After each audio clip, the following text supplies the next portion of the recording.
Guys બધાને મારી તરફથી જય શ્રી કૃષ્ણ। મેં અને પૂરણભાઈ સવારમાં નીકળી ગયા કોલેજ। જે મેં બંદે આયા હતા ચાલતા કોલેજમાં આવીને પહેલાં તો પહોંચ્યા એચએપીની લેબમાં। એચએપીની લેબમાં થોડી વાર પ્રેક્ટિકલ કર્યું। પ્રેક્ટિકલ કર્યા પછી અમે ગયા ઉપર લાઇબ્રેરીમાં। કાઉન્સિલવાળાને બોલાયા હતા। ઉપર પહોંચીને અમે દિવાળીના ડેકોરેશન માટે થોડી મદદ કરી। એમની થોડી ઘણી મદદ કરીને અમે બેસી ગયા એડિટ કરવા। મેં અને પ્રિયાંશી બંને એડિટોરિયલમાં છીએ તો એડિટ કરતા હતા અમે એમની સ્લાઇડ્સ બધી। પછી અમે અમારા સુપર સિનિયર્સ સાથે વાત કરી ફાર્માસાઇનની। ફાર્માસાઇનમાં શું કરવાનું શું નહીં કરવાનું એ જાણકારી લીધી। પછી અમે આવી ગયા બપોરે ખાવા પીજી પર આજે મસ્ત ખાવા બનાવ્યું હતું।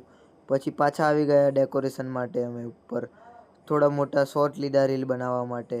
આ દીદી મસ્ત ડેકોરેટ કરી રહ્યા હતા। બીજા બધા બી સારી એવી ડેકોરેશન કરતા હતા। પછી અમે લાસ્ટના 2 લેક્ચર ભરવા આવ્યા હતા બટ બધા લેક્ચર ભરતા માં ભરાઈ ગયા હતા તો બધા સૂઈ ગયા હતા એકસાથે। આખો ક્લાસ સૂઈ ગયો હતો એકસાથે।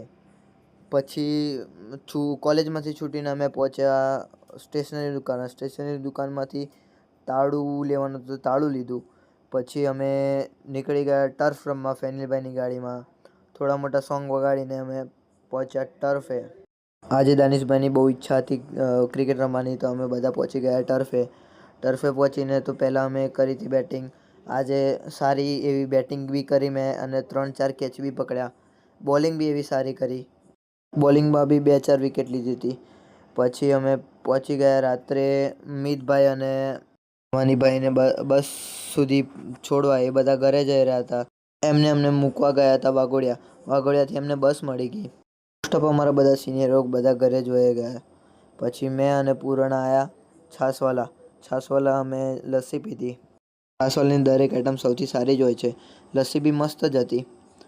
આજના માટે આટલું જ। Thank you for watching. By.